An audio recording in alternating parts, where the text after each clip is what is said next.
Praise the Lord dear brothers and sisters. ఈ మంచి ఉదయకాల సమయంలో హోలీ విక్స్ టీం తరపున మరి జర్నీ విత్ జీసస్ యేసుతో ప్రయాణం అనే కార్యక్రమంలో మరి 2వ వారంలో 40 దినాల సిలువ ధ్యాన సహవాసంలో ఈ దినము మరి వాక్యం ధ్యానించడానికి దేవుడిచ్చిన గొప్ప తరుణాన్ని బట్టి ఆయనకే మహిమ చెల్లును గాక. మరి మీ అందరికీ నా హృదయపూర్వక వందనాలు తెలియజేస్తూ ఉన్నాను. మరి ఈ గూగుల్ మీట్ని చక్కగా నిర్వహిస్తున్న మరి మహాలా ఎలిజబెత్ గారికి, సిస్టర్ గారికి నా హృదయపూర్వక వందనాలు తెలియజేస్తూ ఉన్నాను. ఈ దినం మనం ధ్యానించబోయే అంశం, నీవు ఎందుకు సృష్టింపబడ్డావు. ఎందుకు అని అంటే మనం దాని గురించి చాలా కారణాలు ఆలోచిస్తాం. ఎందుకు సృష్టింపబడ్డావు, why did created you, why did God created you, ఎందుకు సృష్టింపబడ్డావు అనే అంశం గురించి మనం ఈరోజు జ్ఞాపకం చేసుకుందాం. మనందరికీ తెలిసిన విషయాలే, కానీ ఒకసారి జ్ఞాపకం చేసుకుందాం. మరి మనం ఏ స్థితిలో ఉన్నామో, మరి దేవుడు మనకు అప్పచెప్పిన పనిని మనం సక్రమంగా నిర్వహిస్తున్నామో లేదో ఒకసారి మనల్ని మనం పరీక్ష చేసుకుందాం. క్రియేట్, సృష్టింపబడడం, క్రియేట్, ఎవాల్వ్, ఇన్వెంట్, ఫ్రేమ్ అని చాలా అర్థాలు ఉన్నాయి. మనకి సాధారణ భాషలో మనం ఒకసారి ఆలోచన చేస్తే, మనం ఇప్పుడు వాడుతున్న ఈ ఫోన్ మరి మనిషి జ్ఞానంతో తయారు చేసిందే. మరి మనం వాడే ప్రతి చిన్న వస్తువు నుంచి పెద్ద పెద్ద కంపెనీస్లో ఉపయోగించే పెద్ద పెద్ద మిషన్స్ వరకు, పరికరాల వరకు కూడా మరి దేవుడిచ్చిన జ్ఞానంతో మనుషులు సృష్టించినవే. కానీ మరి మనల్ని చేసిన దేవుడు ఏ ఉద్దేశంతో మనల్ని సృష్టించాడో అది ఒకసారి ఆలోచన చేద్దాం. మనం సాధారణంగా చూస్తే ఇప్పుడున్న పరిస్థితుల్లో అడ్వాన్స్డ్ టెక్నాలజీని మనం ఉపయోగిస్తున్నాం. మరి ఎక్కడో దూరాన ఉన్న నేను మరి మీ అందరి ముందు ఇలా స్క్రీన్ మీద కనిపిస్తూ వాక్య పరిచర్య చేయడం అనేది దేవుడిచ్చిన జ్ఞానంతో గొప్ప ధన్యత అని నేను భావిస్తూ ఉన్నాను. చాలా ఫ్యాక్టరీస్లో కానీ మరి వ్యవసాయ రంగంలో కానీ మనుషులు చేసే పనిని మిషన్స్ ద్వారా చేయించడం మనం చూస్తున్నాం. అలాగే రోబోట్స్ కానీ, ఇన్స్టెంట్ ఫుడ్ కానీ, మెడికల్ సైడ్ చూసిన, డాక్టర్స్ చూసిన, ఇంజనీర్స్ చూసిన వారందరూ కూడా మరి వారికి ఇచ్చిన జ్ఞానంతో చాలా కొత్త కొత్త విధానాలని సృష్టించి మనిషి సంతోషంగా ఉండడానికి, మనిషి తన అవసరాలు తీర్చుకోవడానికి అనేక రకాల పద్ధతుల్ని సృష్టిస్తూ ఉన్నాడు. కానీ మనం ఆలోచన చేయవలసిన విషయం ఏంటంటే, అసలు మనల్ని సృష్టించింది దేవుడే, దేవాది దేవుడైన మన దేవుడే. మనము సృష్టింపబడకపోతే ఇవన్నీ లేనట్టే. మరి ఆయన స్వరూపంలో మనల్ని సృష్టించుకున్నాడు. మరి పరిశుద్ధ గ్రంథంలో మొదటిగా ఆదికాండ గ్రంథంలో 1వ అధ్యాయము 1 నుంచి 31 వచనాలు చూస్తే ఆయన సృష్టి యొక్క నిర్మాణము ఎంత గొప్పదో, ఎంత అద్భుతమైందో మనకి బాగా అర్థమవుతుంది. మరి దేవుడు చేసిన సృష్టి క్రమము ఏదనగా, మొదటి దినం చీకటిని, వెలుగుని ఆయన చేశారు. 2వ దినాన ఆకాశంను సృష్టించారు. 3వ దినాన మరి ఆరిన నేలను, సముద్రాలను, మరి వృక్షాలను ఆయన సృష్టించారు. 4వ దినాన మరి సూర్యుడు, చంద్రుడు, నక్షత్రాలని ఆయన సృష్టించారు. 5వ దినాన మరి సముద్రంలో నివసించే జీవులను, ఆకాశంలో ఎగిరే పక్షులను ఆయన సృష్టించాడు. 6వ దినాన మరి భూమి మీద సంచరించే జంతువులను, అలాగే నరుని ఆయన సృష్టించారు. మట్టితో ఆయన నరుని చేయడం మనం చూస్తాం. స్త్రీని గాను, పురుషుని గాను ఆయన సృష్టించాడు. ఎందుకు సృష్టించారు? అసలు దేవుని సృష్టి చాలా అద్భుతమైంది. అసలు ఊహకు అందని కార్యము, అంత గొప్ప ఆశ్చర్యకారాన్ని దేవుడు మరి ఆయన రూపంలో మనల్ని సృష్టించుకున్నాడు. సృష్టినంతా చేసిన దేవుడు మరి ఆ సృష్టిని అనుభవించడానికి, లేదా సృష్టిలో మనము ఫలించి అభివృద్ధి పొందడానికి మనుషులను ఆయన సృష్టించారు. మరి God created heaven and earth in the book of Genesis, and in the Revelation last chapters 21 and 22 God recreates the heaven and earth, recreates మరి తిరిగి సృష్టించడం, పునర్నిర్మించడం అనేది మనం మరి ప్రకటన గ్రంథంలో చూస్తాం. ఒక వచనం మనం జ్ఞాపకం చేసుకుందాం. ప్రకటన గ్రంథంలో 21వ అధ్యాయం 1 నుంచి 5 వరకు.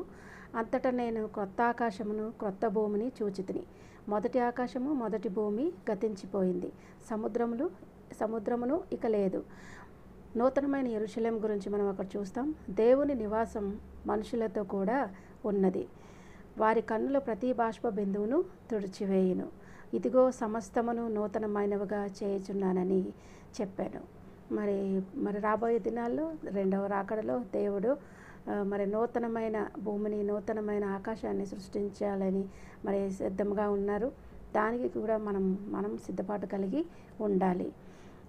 ఈ ఆదికాండం నుంచి ప్రకటన గ్రంథం వరకు మనం మధ్యలో ఉండే ప్రతి గ్రంథాన్ని, ప్రతి పుస్తకాన్ని మనం గమనించినట్లయితే ఏదో ఒక దశలో, ఏదో ఒక కాలంలో, ఏదో ఒక టైంలో ఒక వ్యక్తిని దేవుడు సృష్టించాడు.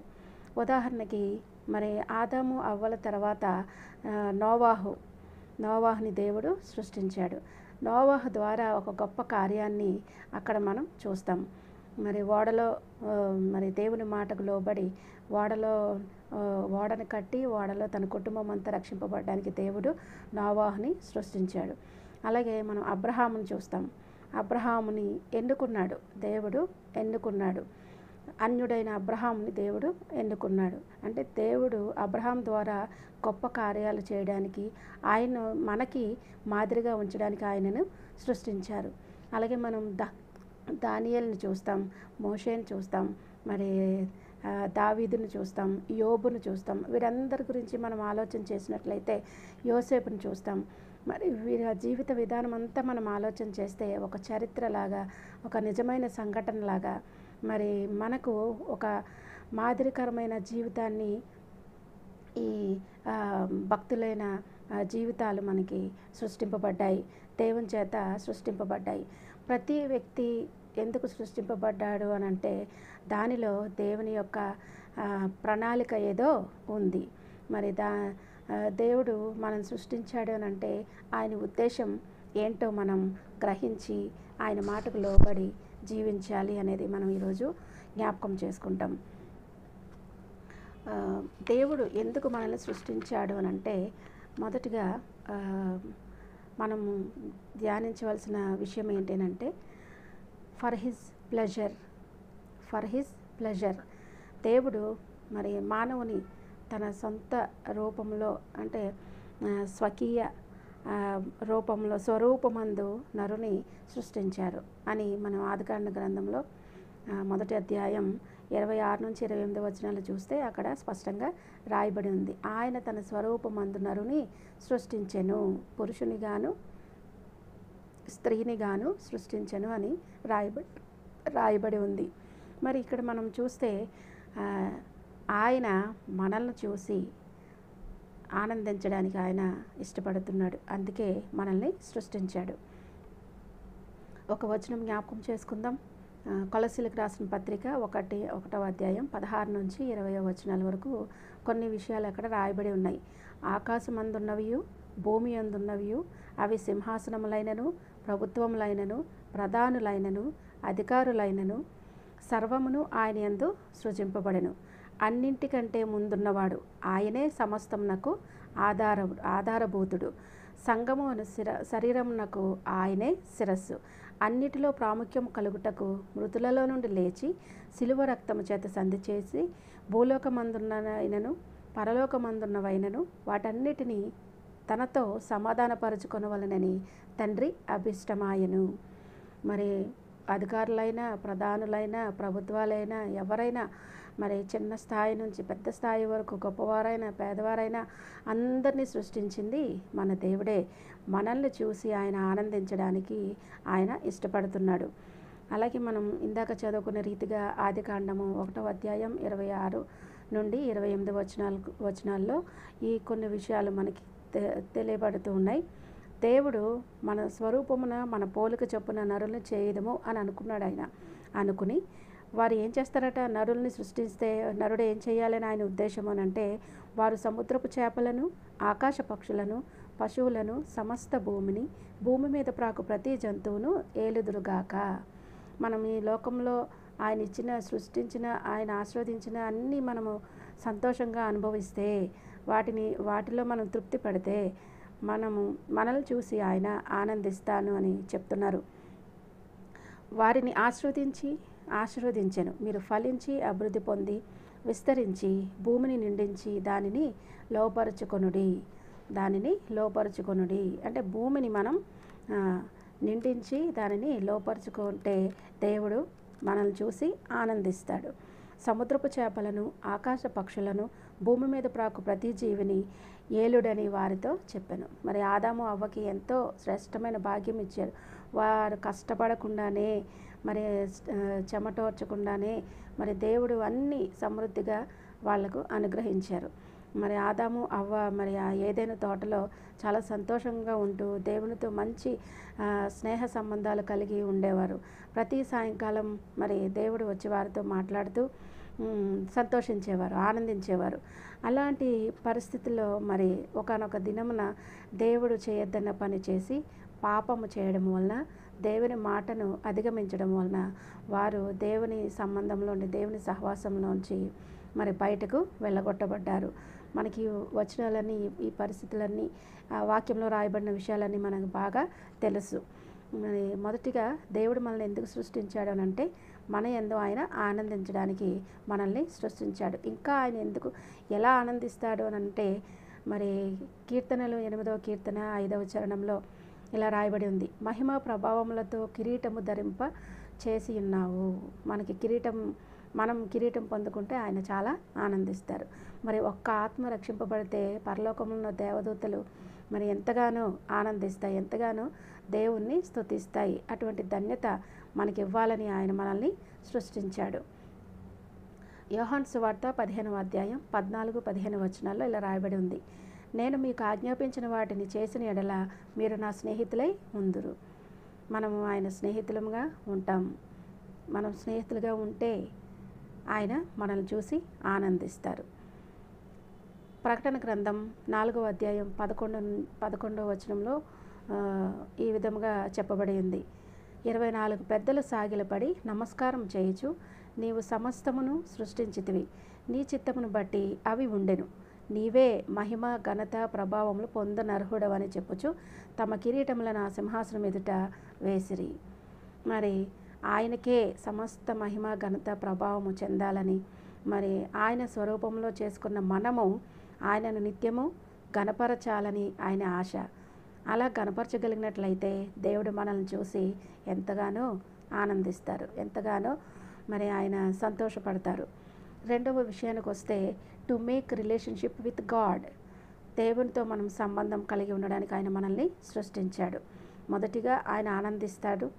రెండవదిగా మరి ఆయనతో మనం సంబంధం కలిగి ఉండాలని ఆయన మనల్ని సృష్టించాడు. ఎప్పుడు మనం ఆయనతో సంబంధం కలిగి ఉంటామనంటే, రోమీయులకు రాసిన పత్రిక 5వ అధ్యాయం 8-9 వచనాల్లో చూస్తే, దేవుడు మన ఎడల తన ప్రేమను వెల్లడిపరచుచున్నాడు. ఎట్లనగా, మనమింకనూ పాపులమై ఉండగానే క్రీస్తు మన కొరకు చనిపోయెను. అంటే పాపులమైన మనల్ని ఆయన మనతో సంబంధం కలిగి ఉండడానికి ఆయన ఇష్టపడుతూ ఉన్నారు. మరి పాపంలో ఉన్న మనము, మరి దేవుని మాటకు దూరంగా ఉన్న మనము, దేవుని చిత్తం చేయలేని మనల్ని ఆయనతో సంబంధం కలిగి ఉండాలని ఆయన కోరుకుంటున్నాడు. అందుకే ఆయన మనల్ని సృష్టించాడు. 9వ వచనంలో చూస్తే, ఆయన రక్తము వలన ఇప్పుడు నీతిమంతులుగా తీర్చబడి ఉగ్రత నుండి రక్షింపబడదుము. ఎలా మనకి సంబంధం కలిగిస్తారు అని అంటే, పాపంలో ఉన్న మనల్ని ఆయన శిలువ రక్తంతో మనల్ని కడిగి పవిత్రపరిచి ఆయనతో సంబంధం కలిగి ఉండేలాగా దేవుడు మనల్ని చేస్తాను అని ఇక్కడ చెప్తూ ఉన్నారు. యోహాను సువార్త 14వ అధ్యాయం 23వ వచనంలో చూస్తే, ఒకడు నన్ను ప్రేమించిన ఎడల వాడు నా మాట గైకొనును, అప్పుడు నా తండ్రి వానిని ప్రేమించును, మేము వాని యొద్దకు వచ్చి వాని యొద్ద నివాసం చేతుము. ఎంత ధన్యకరమైన మాట చూడండి. దేవుడు మనతో ఉంటాను అని అంటున్నాడు. దేవుడు మన మధ్య నివాసం చేస్తాను అని అంటున్నారు. అందుకే మనల్ని ఆయన సృష్టించుకున్నారు. మత్తయి సువార్త 11వ అధ్యాయం 28వ వచనంలో, ప్రయాసపడి భారం మోసుకొంచున్న సమస్త జనులారా నా యొద్దకు రండి, నేను మీకు విశ్రాంతి కలుగజేయుదును. మన భారం అంతా ఆయనే మోస్తానంటున్నారు. అందుకే ఆయన మనల్ని సృష్టించారు. అందుకే ఆయన మనతో సంబంధం కలిగి ఉండాలని ఇష్టపడుతున్నారు. ప్రకటన గ్రంథం 3వ అధ్యాయం 20వ వచనంలో చూస్తే, ఇదిగో నేను తలుపు వద్ద నిల్చుండి తట్టుచున్నాను. ఎవడైనను నా స్వరము విని తలుపు తీసిన యెడల నేను అతని యొద్దకు వచ్చి అతనితో నేనును నాతో కూడా అతనును భోజనము చేయుదము. మనతో సహవాసం చేయడమే కాదు, మనతో ఉండి భోజనం చేయడానికి ఆయన ఇష్టపడుతున్నారు. అంత దగ్గర సంబంధం కలిగి ఉండాలని ఆయన మనల్ని సృష్టించారు. ఇంకొక విషయం చూస్తే అపోస్తుల కార్యముల గ్రంథము 17వ అధ్యాయం 24 నుండి 28 వచనాలు చూస్తే, సమస్తమును సృష్టించిన దేవుడు హస్తకృతములైన ఆలయములలో నివసింపడు. మరి దేవుడు అనుకుంటే ఆయనకు ఒక మంచి చక్కటి మందిరాన్ని, చక్కని ప్రదేశాన్ని ఏర్పరచుకోవచ్చు. కానీ ఆయన హస్తకృతములైన ఆలయాల్లో నివసింపను అని అంటున్నారు. అందరికీ జీవమును ఊపిరిని దయచేయవాడు దేవుడే మనల్ని సృష్టించాడు. మనకి జీవాన్ని ఇచ్చింది ఆయనే, మనకి ఊపిరి ఇచ్చింది ఆయనే. మనుషుల చేతులతో సేవింపబడేవాడు కాదు. మనము ఆయన యందు బ్రతుకుచున్నాము. మనం సృష్టించింది ఆయనే. మనం ఆయన పర్మిషన్ ఇచ్చినంతకాలం ఈ లోకంలో ఉంటాం. ఆయన పిలిస్తే మరి ఆయన సన్నిధికి మనం వెళ్ళిపోతాం. మనము ఆయన సంతానం. ఎంత చక్కని భాగ్యమో చూడండి. సంతానం అంటే ఆయన పిల్లలము. అందుకే తండ్రి అబ్బా అని పిలిచే ధన్యత మనకి అనుగ్రహించాడు. ఆయన సంతానము, ఆయన కుమార్తెగా, ఆయన కుమారుడుగా మనం ఉండడానికి ఆయన మనల్ని సృష్టించాడు. ఎంత ధన్యతో చూడండి. అసలు ఎందుకు దేవునితో మనం సంబంధం కలిగి ఉండాలి? Why we have relation with God? ఎందుకు దేవునితో సంబంధం కలిగి ఉండాలి మనం? దేవుడు మనల్ని సృష్టించాడు. సృష్టిలో ఉన్నవన్నీ మనల్ని మరి ఫలించి అభివృద్ధి పొందమని వాగ్దానం చేశాడు. అయినా మరి ఎందుకు ఆయన మనతో ఉండాలి అని ఒకసారి ఆలోచన చేస్తే, బికాజ్ హీ లవ్స్ యూ. దేవుడు మిమ్మల్ని ఎంతగానో ప్రేమిస్తున్నాడు. ఎంతగా ప్రేమిస్తున్నాడు అని అంటే, మరణం పొందినంతగా, సిలువలో ఆయన ప్రాణం పెట్టినంతగా ఆయన మనల్ని ప్రేమిస్తున్నాడు. సాధారణంగా మనం మామూలు భాషలో మనం ఆలోచన చేస్తే, ప్రేమికులు లేదా తల్లిదండ్రులు పిల్లల పట్ల చూపే ప్రేమ, మరి భార్యాభర్తల ప్రేమ, బంధుమిత్రుల ప్రేమ, ఇవన్నీ మనం ఆలోచన చేస్తే, మరి స్త్రీ పురుషుని యొక్క ప్రేమ మనం ఇవన్నీ ఆలోచన చేస్తే, అన్నిటికంటే పవిత్రమైనది, శాశ్వతమైనది, నిష్కలంకమైనది మన దేవుని ప్రేమ.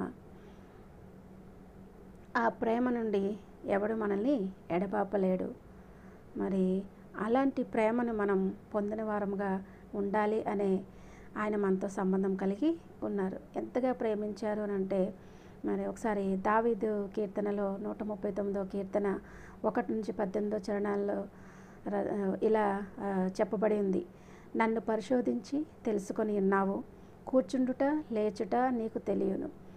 అంటే దేవుడు మన గురించి ఎంతగా ఆలోచిస్తున్నారో, ఎంతగా ఆయన మనల్ని కనిపెడుతున్నారో ఈ వచనాల్లో మనకి చాలా స్పష్టంగా తెలియబడుతుంది. నన్ను పరిశోధించి తెలుసుకొని ఉన్నావు, కూర్చుండుట లేచుట నీకు తెలియను, తలంపులు పుట్టక మునుపే నా మనసును గ్రహించి ఉన్నావు. నిజమే, మనం ఆలోచన చేద్దాము అని అనుకునే లోపు మనకంటే ముందుగా దేవుడే మన పట్ల సమస్తము గ్రహించే మన దేవుడు. నా నడకను, నా పడకను, నా చర్యలన్నిటినీ బాగుగా తెలుసుకొని ఉన్నావు. వెనుకను ముందును ఆవరించి ఉన్నావు. నీ చేయి నా మీద ఉంచి ఉన్నావు. నీ సన్నిధి నుండి నేను ఎక్కడికి పోవదును? దేవుడు ఇంతగా మనల్ని ప్రేమించి, ఇంతగా మనల్ని పట్టించుకుంటూ, ఇంతగా మనల్ని కాపాడుతూ, ఇంతగా మనల్ని గమనించుకుంటూ, ఆయన కనుపాపు వల్లే మనల్ని కాపాడుతున్నారు అని అంటే ఆయన మనల్ని ప్రేమిస్తున్నారు. అది మనకు అర్థమైతే మనం ఎందుకు సృష్టింపబడ్డామో, ఆయన చెప్పిన బాధ్యతను మనం చేస్తున్నామో లేదో మనకి అర్థమవుతుంది. ఆకాశమునకు ఎక్కినను, పాతాళమందు పండుకొనినను నీవు అక్కడ నున్నావు. మరి ఆయన స్వరూపంలో చేసుకున్న నరుడు ఎక్కడ ఉన్నను ఆయన పరిశీలిస్తూ ఉంటాడు, పరిశోధిస్తూ ఉంటాడు, పరీక్షిస్తూ ఉంటాడు. మరి మనం ఏ సమయంలో ఏ రకంగా ఉన్నామో, ఏ విధముగా ఉన్నామో, ఏ పరిస్థితిలో ఉన్నామో ఆయన గమనిస్తూ ఉంటారు. నీ చెయ్యి నన్ను నడిపించును, నీ కుడి చెయ్యి నన్ను పట్టుకొనును. మరి సాధారణంగా తల్లిదండ్రులు కొంత వయసు వచ్చే వరకు మనల్ని చేయి పట్టుకొని ఎత్తుకొని నడిపిస్తారు. కానీ దేవుడు ముదిమి వచ్చే వరకు నిన్ను ఎత్తుకొని వాడను నేనే అన్నాడు. మరి అటువంటి దేవుని కలిగిన మనము ఎంతో ధన్యులము. నా తల్లి గర్భమందు నన్ను నిర్మించిన వాడవు నీవే.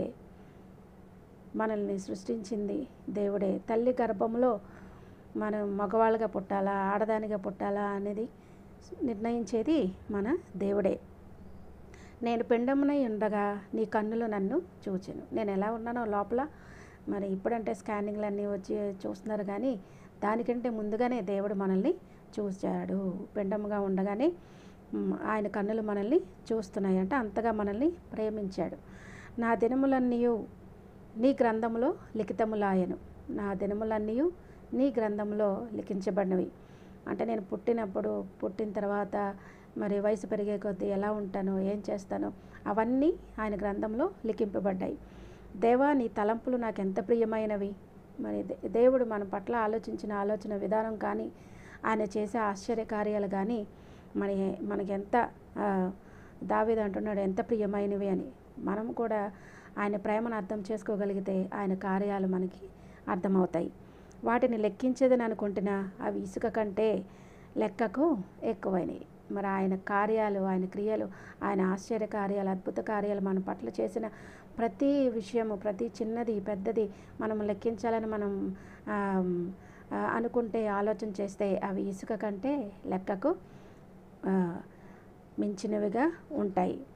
నేను మరి ఈ దావీదు చెప్పిన అంటే ఆయన ప్రేమ ఎలాంటిదో చాలా విపులముగా ఆయన ఈ 139వ కీర్తనలో మనకి తెలియచేస్తూ ఉన్నారు. నిజంగానే మనం ఎక్కడ ఉన్నా, ఏం చేస్తున్నా, మరి ఎలాంటి పరిస్థితుల్లో ఉన్నా, ఎలాంటి బాధలో ఉన్నా, ఎలాంటి శోధనలో ఉన్నా, ఎంత సంతోషంగా ఉన్నా, ఎంత బాధగా ఉన్నా, అన్ని పరిస్థితుల్లోనూ మనతో ఉండే దేవుడు. మరి అందుకే ఆయన మనతో సహవాసం కలిగి ఉన్నారు. మరి ఆయన అంతగా ప్రేమించారు కదండి. మనం కూడా ఆయన కొరకు మనం ఏం చేయగలుగుతున్నామో మనం ఆలోచన చేసుకోవాలి. దేవుడు కోరుకునేవి, మరి ఆయన అంతగా ప్రేమించారు కదా మనల్ని, మన ప్రాణం పెట్టినంతగా ఆయన మనల్ని ప్రేమించారు. అంతగా ప్రేమించిన ఆయన కొరకు మనం ఏం చేయగలుగుతున్నాం, ఏం చెయ్యాలి అని అంటే 3 విషయాలు, 3 ప్రాముఖ్యమైన పనులు మనం చేయాలి. మనకి ఆయన జీవాన్ని ఇవ్వడానికి ఆశపడుతూ ఉన్నాడు. మరి ఆయన స్వరూపంలో చెక్కుకున్న మనకి ఆయన నిత్య జీవాన్ని ఇవ్వాలని ఆశపడుతూ ఉన్నారు. ఆ నిత్య జీవాన్ని పొందుకోవాలి అని అంటే మనము 3 పనులు చేయాలి. ఏంటి ఆ 3 పనులు అని అంటే, to search for him that he created you. దేవుడు మనల్ని సృష్టించాడు కదండి. మనల్ని సృష్టించిన దేవుని మనం వెతకాలి. వెతికి ఆయన్ని కనుగొని ఆయనని సొంత రక్షకునిగా అంగీకరించాలి. Accept him as the lord saviour. మొదటిగా ఆయనను వెతకాలి. వెతికిన ఆయనను మనం కనుగొన్న నిజమైన రక్షకుణ్ణి మనము రక్షకునిగా స్వీకరించాలి. స్వీకరించిన ఆయనను be in the relation as your father. తండ్రిగా మనం ఆయనతో సంబంధం కలిగి ఉండాలి. ఆయనను వెతకాలి. వెతికిన మనము ఆయన రక్షకుడని అంగీకరించాలి. అంగీకరించిన మనము బ్రతికినంత కాలం ఆయనతో తండ్రి కుమారుల సహవాసం సంబంధం కలిగి జీవించాలి. కొన్ని విషయాలు మనం ఈ ఆదికాండ గ్రంథంలో మరి మొదటి అధ్యాయంలో 2వ అధ్యాయంలో మనం గమనించినట్లయితే అసలు దేవుడు ఎందుకు ఆదాము అవ్వని సృష్టించాడు అని ఆలోచన చేస్తే అదే ఆలోచన, అదే జ్ఞానము, అదే ఆనందము, మరి అదే సంబంధము ఇప్పుడు జీవిస్తున్న మన పట్ల కూడా దేవుడు కలిగి ఉన్నాడు. అవేంటో ఒకసారి జ్ఞాపకం చేసుకుందామా. మొదటిగా to have fellowship with God. దేవుడు మరి ఆదాము అవ్వని చేసినప్పుడు ఎంతో ఆనందించారు. చాలా మంచిదిగా ఆయనకి కనిపించింది. ఎందుకో వాళ్ళని చేశారు అంటే ఆయన సృష్టించిన సృష్టిని అంతటిని, ఆకాశంలో ఎగిరే పక్షులను, భూమి మీద ఉండే జంతువులను, మరి వృక్షాలు, ఫలాలు అవన్నీ కూడా మరి దేవుడు వాటిని అనుభవించమని ఆదాము అవ్వకి ఇచ్చారు. మీరు ఫలించి అభివృద్ధి పొంది భూమిని సేద్యపరచుకొని మరి సంతృప్తిగా ఉండండి అని ఆదాము అవ్వల్ని ఆశీర్వదించారు. మనల్ని కూడా ఈ సమయంలో, ఈ దినము వరకు ఆయన మనల్ని ఆశీర్వదిస్తూనే ఉన్నారు. కానీ కొన్ని దినాల తర్వాత మరి పాపము ఆదాము అవ్వను దేవుని నుండి దూరం చేసింది. అది మనందరికీ తెలిసిన విషయమే. టు కల్టివేట్ ద గార్డెన్, ఏదైనా వనమును సేద్యపరచుకొని మీరు హాయిగా ఉండండి అని ఆదాము అవ్వలకి ఇచ్చారు. మనకి మన చుట్టూ ఉన్న పరిస్థితులను, పరిసరాలను కూడా దేవుడు మనల్ని వాటిని అనుభవించమని దేవుడు ఇచ్చాడు. To be fruitful and multiply.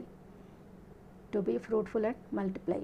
దేవుడు మనల్ని ఫలించి అభివృద్ధి పొందమని ఆదాము అవ్వలకి ఇచ్చారు ఆశీర్వాదం. ఇప్పుడున్న మనకి కూడా ఆయన ఈ గొప్ప ఆశీర్వాదాన్ని ఇచ్చారు.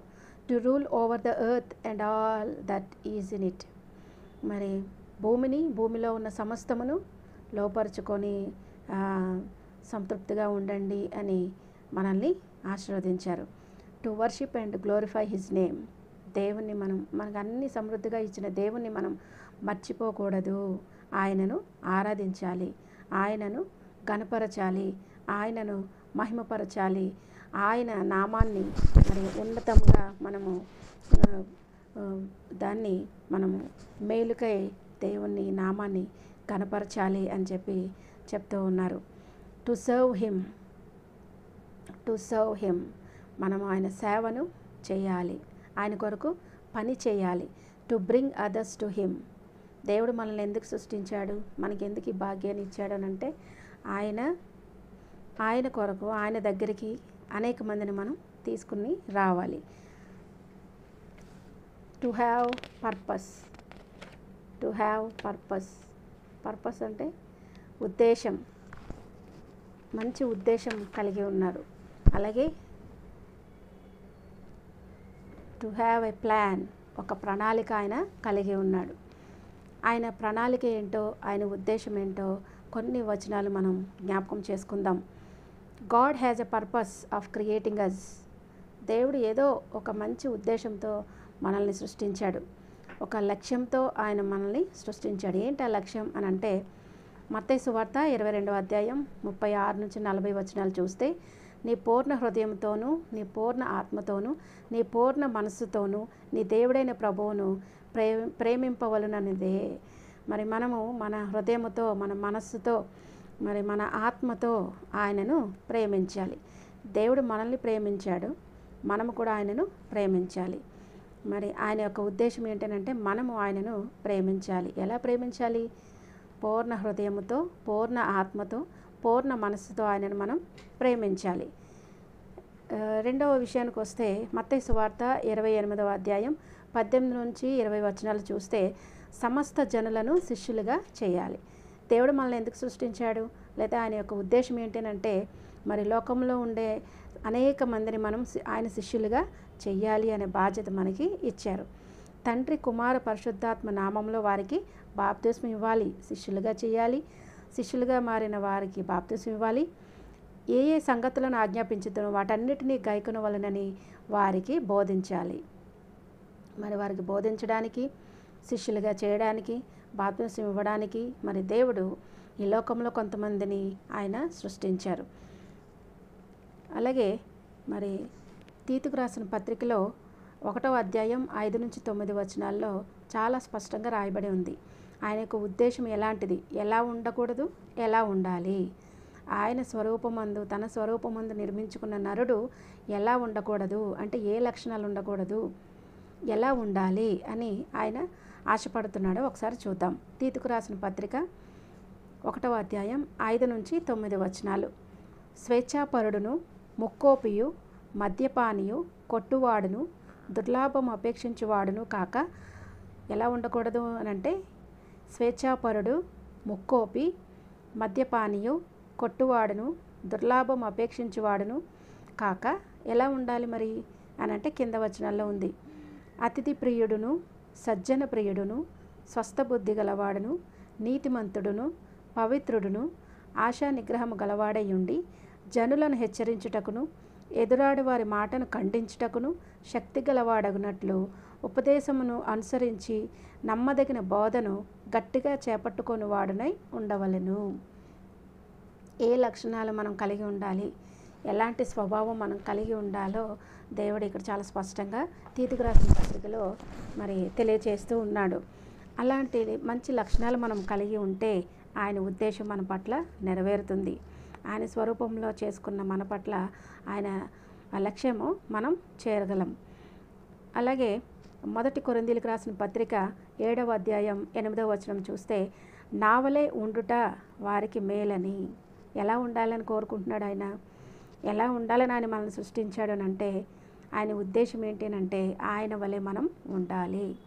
ఆయన ఎలాగ ప్రేమించారో, ఎలాగ మరి బోధించారో, ఎలాగ దేవుని మాటకు లోబడ్డారో, ఎలాగ విధేయత చూపించారో అలాగే మనం కూడా ఉండాలని ఆయన కోరుకుంటున్నారు. అదే మొదటి కొరింథీయులకు రాసిన పత్రికలోనే 7వ అధ్యాయం 32, 34 వచనాల్లో చూస్తే చింత లేని వారై ఉండాలి. ఆయన ఉద్దేశం ఏంటంటే మనం చింత లేని వారమై ఉండాలి. మరి దేని గురించి చింతపడాలి అని అంటే ప్రభు విషయమైన కార్యములను గురించి మనం చింతపడాలి. ప్రభు విషయమైన కార్యముల గురించి చింతపడాలి. అంటే మనకు తెలుసు, అయ్యో లోకంలో మన కళ్ళ ముందే చాలామంది దేవుణ్ణి దూషిస్తూ లేకపోతే దేవుని మాటకు లోబడకుండా లోకానుసారంగా జీవించే వాళ్ళని చూసి మనం చింతపడాలి. దేవా ఈ బిడ్డను కాపాడు, రక్షించు, నువ్వు దర్శించు అని మనం వాళ్ళ గురించి ఆలోచన చేయాలి. మనము దేవునిలో ఎంత ఆనందిస్తున్నామో, దేవునిలో మనం ఎంత ఆశీర్వాదాన్ని పొందుకుంటున్నామో, మరి మన చుట్టూ ఉండే ప్రజలు, మన చుట్టూ ఉండే స్నేహితులు, ఆత్మీయులు, బంధువులు వాళ్ళు కూడా ఈ ఆశీర్వాదాన్ని పొందుకోవాలి అని మనం చింత కలిగి ఉండాలి. అదే దేవుని యొక్క ఉద్దేశం, అదే దేవుని యొక్క లక్ష్యం. ఇంకొక వచనం చూస్తే మరి మొదటి యోహాను పత్రిక 2వ అధ్యాయం 14వ వచనంలో చిన్నపిల్లలు, తండ్రులు, యవనస్తులు మీరు బలవంతులు, దేవుని వాక్యము మీ యందు నిలుచుచున్నది, మీరు దుష్టుని జయించి ఉన్నారు. దేవుని యొక్క ముఖ్య ఉద్దేశం ఏంటంటే మనల్ని సృష్టించడంలో ఆయన యొక్క లక్ష్యం ఏంటంటే మనం దుష్టుని జయించాలి, దుష్టుని జయించాలి. దేవుల్లో మనం ఎంత ఆశీర్వాదాన్ని పొందుకుంటున్నామో, మరి మన చుట్టూ ఉండే ప్రజలు, మన చుట్టూ ఉండే స్నేహితులు, ఆత్మీయులు, బంధువులు వాళ్ళు కూడా ఈ ఆశీర్వాదాన్ని పొందుకోవాలి అని మనం చింత కలిగి ఉండాలి. అదే దేవుని యొక్క ఉద్దేశం, అదే దేవుని యొక్క లక్ష్యం. ఇంకొక వచనం చూస్తే మరి మొదటి యోహాను పత్రిక 2వ అధ్యాయం 14వ వచనంలో చిన్నపిల్లలు, తండ్రులు, యవనస్తులు మీరు బలవంతులు, దేవుని వాక్యము మీ యందు నిలుచుచున్నది, మీరు దుష్టుని జయించి ఉన్నారు. దేవుని యొక్క ముఖ్య ఉద్దేశం ఏంటంటే మనల్ని సృష్టించడంలో ఆయన యొక్క లక్ష్యం ఏంటంటే మనం దుష్టుని జయించాలి, దుష్టుని జయించాలి. అంటే ఆ దుష్టుని మీద మనం విజయాన్ని పొందుకోవాలి. అందుకే ఆయన మనల్ని సృష్టించారు. ఆదికాండ గ్రంథంలో మనం మొదటి అధ్యాయం 28వ వచనంలో చూసినట్లయితే మీరు ఫలించి అభివృద్ధి పొంది విస్తరించి భూమిని నిండించి దానిని లోపరుచుకోవాలి. ఆయన ఉద్దేశం ఏంటి? మనల్ని సృష్టించడంలో ఆయన కోరిక ఏంటి అని అంటే మనము ఫలించి అభివృద్ధి పొంది విస్తరించి భూమిని నిండించి దానిని లోపరుచుకోవాలి అని ఆయన యొక్క ఉద్దేశం. ఆయన ఉద్దేశం మనం ధ్యానం చేసాం. మరి ఆయన ప్రణాళిక ఏంటి? అది కూడా మనం ఒకసారి ఆలోచన చేద్దాం.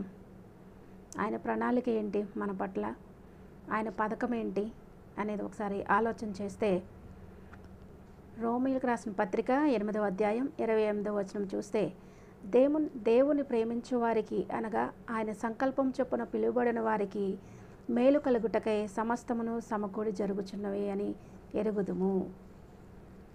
ఆయన మన పట్ల ఉన్న ప్రణాళిక ఏంటంటే మనకి సమస్తము సమకూర్చి జరిగించాలి అని, సమస్తము సమకూడి జరుగుచున్నవి అని మనకి తెలుసు. కీర్తనలు 33:11వ చరణంలో చూస్తే యెహోవా ఆలోచన సదాకాలము నిల్చును, యెహోవా ఆలోచన సదాకాలము నిల్చును, ఆయన సంకల్పములు తరతరములకు ఉండును. ఆయన సంకల్పములు ఎప్పుడూ ఉంటాయి, నిరంతరము ఉంటాయి. మరి ఇర్మియా గ్రంథం 1వ అధ్యాయం 5వ వచనం చూస్తే గర్భంలో నేను నిన్ను రూపింపక మునిపే నేను నిన్ను ప్రతిష్ఠించి తిని. గర్భంలో మనం రూపింపబడక ముందు అంటే పిండముగా మనం నిర్మింపబడక ముందే ఆయన మనల్ని ప్రతిష్ఠించారు. అంటే ఒక ప్రత్యేకమైన ప్రణాళికతో, ప్రత్యేకమైన పథకంతో ఆయన మనల్ని పిండములో రూపించారు. జనములకు ప్రవక్తగా నిన్ను నియమించి తిని. మనలో చాలామందిని ప్రవక్తలుగాను, కొంతమందిని ప్రార్థన పరులుగాను, కొంతమందిని పరిచర్య చేసేవారిగాను, కొంతమందిని బోధించేవారిగాను ఆయన ప్రణాళిక ప్రకారము ఆయన మనల్ని సృష్టించారు. మొదటి పేతురు రాసిన పత్రిక 3వ అధ్యాయం 9వ వచనం చూస్తే ఆశీర్వాదమునకు వారసులగుటకు మీరు పిలువబడితిరి. ఆయన ప్రణాళిక ఏంటి మన పట్ల అంటే ఆశీర్వాదమునకు కారకులమగునట్లు మనల్ని సృష్టించారు. 2 పేతురు 3వ అధ్యాయం 9వ వచనం చూస్తే, ప్రభువు తన వాగ్దానమును గూర్చి ఆలస్యం చేయవాడు కాడు, కానీ ఎవడునూ నశింపవలనని ఇచ్చేయింపక అందరూ మారుమనసు పొందవలనని కోరుచున్నాడు. అందరూ మారుమనసు పొందాలి అనేది ఆయన ముఖ్యమైన ప్రణాళిక.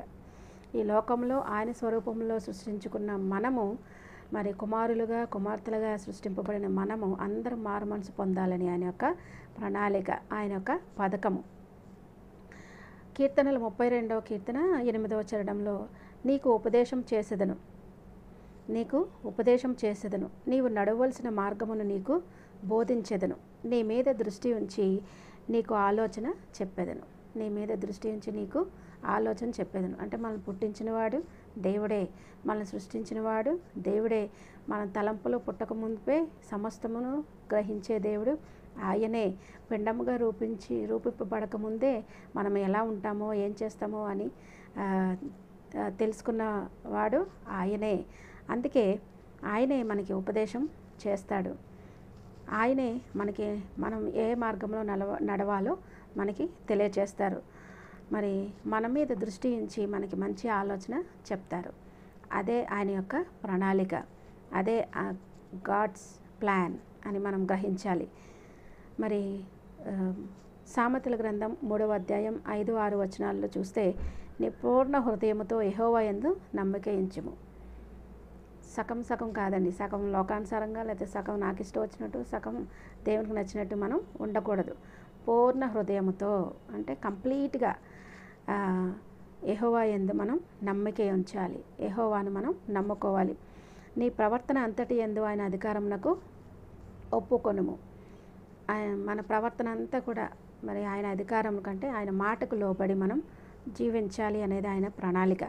అప్పుడు ఆయన నీ త్రోవలను సరళము చేయును. అప్పుడు మన త్రోవలను ఆయన సరళం చేస్తానని మనకి వాగ్దానం చేశారు. ఇదే ఆయన ప్రణాళిక. ఆయన ప్రణాళికలో మనం ఉన్నామా? ఆయన ఉద్దేశంలో మనం ఉన్నామా? మరి దేవునితో సంబంధం కలిగి ఉన్నామా? మరి దేవుడు మనల్ని చూసి ఆనందించగలుగుతున్నాడా అనేది మనం ఆలోచన చేసుకోవాలి. నువ్వెందుకు సృష్టింపబడ్డావు? నువ్వేం చేస్తున్నావు దేవుని కొరకు? దేవుడు నీకు ఇచ్చిన వాగ్దానం నీ జీవితంలో నెరవేరాలనంటే నీ పూర్ణ హృదయంతో ఆయన్ని సేవించగలుగుతున్నావా? నీ పూర్ణ ఆత్మతో ఆయనను గణపరచగలుగుతున్నామా? మీరు అందరం ఆలోచన చేసుకోవాలి. మనం ఎందుకు సృష్టింపబడ్డామో, ఆయన ప్రణాళిక మన పట్ల ఏమున్నదో, సహనముతో విధేయతతో మనం ఆయన మాటకు లోబడి ఆయన చిత్తానుసారంగా చేసే మనసులు దేవుడు మనందరికీ అనుగ్రహించునుగాక. Amen. Thank you so much.